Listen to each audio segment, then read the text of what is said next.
Hi everyone, my name is Yason Tandi Palayukan, student ID 119. I'm a civil engineering student of Udayana University. And introducing my partner. Hi, my name is Regina Fala Maheswari and my student ID is 170 and I'm also a civil engineering student from University of Udayana. In this occasion, in this video, we would like to present our English project.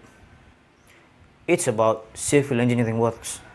So, for civil engineering projects, my partner and I choose foundation as the subjects.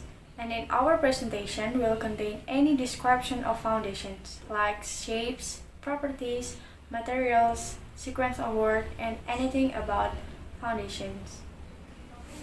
First of all, types and shapes.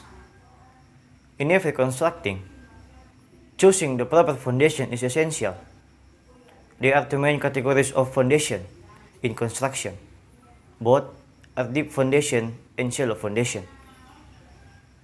Deep foundation are required when building is on sand or other soft soil that will not be able to absorb the load of the building. Shallow foundation typically is wider than deep foundation. It also be called open footings. Deep foundation has two examples, pile foundation and caisson foundation. And there are three examples of shallow foundation: mat foundation, combined foundation, and steam wall foundation. And second is properties or materials. There are so many kinds of materials that could be used to build a foundation. For example, there is wood, stone, concrete block, and steel. And from all of the examples, concrete is the most popular materials that could be used to make the foundation because its characteristic, it's hard and suitable for any building. But in the United States, the most popular material is steel because its strength and durability. The third, structure of foundation. Structure of foundation is divided into four parts: footing, steam wall, pier, and grade beam. Footing is a part of the foundation that supports the concrete slab, floor, choice of blocks. It runs along the entire perimeter of the structure. Steam wall is a short reinforced concrete wall rising above the ground and run the perimeter of the structure. It protects a structure by raising its elevation and guarding against flooding. Piers are excavated holes filled with reinforced concrete running at intervals along the perimeter of the structure. Grade beam is a reinforced concrete beam that diffuses the loads from a bearing wall into space foundation. The sixth is sequence of work. The work sequence of building foundations depends on how big the project is and how many the workers are. Also, in foundation works, there's some step or subs. The first is compacting the ground, and the second is doing PCC. Third is footing reinforced, and fourth is shuttering, and the last is footing concrete. The fifth, measurement. Foundation trench excavation is measured in cubic meters in 1.5 meter stages of depth.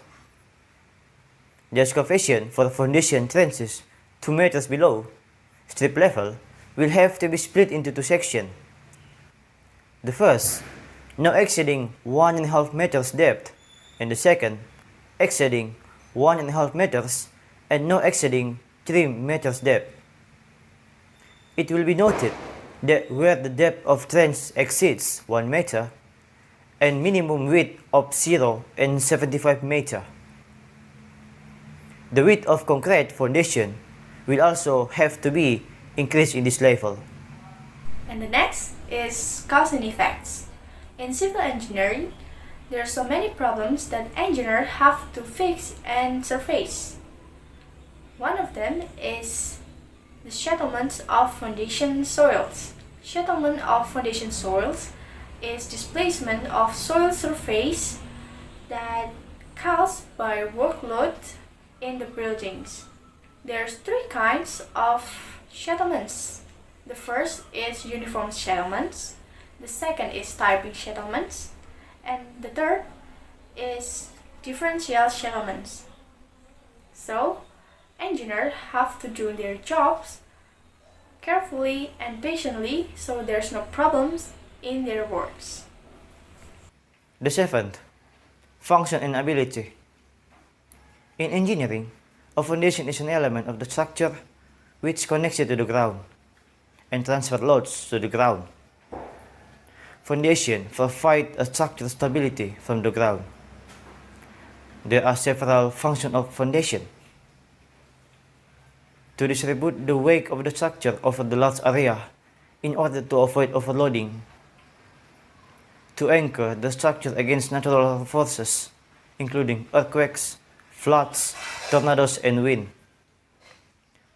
To provide a level surface from construction.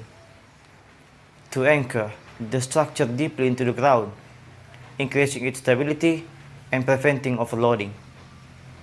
And the last, to prevent lateral movement of the supported structure. So, that is the presentation about foundations by my partner and I. Apologize if there are some mistakes that we have done, and thank you for your attentions. Goodbye.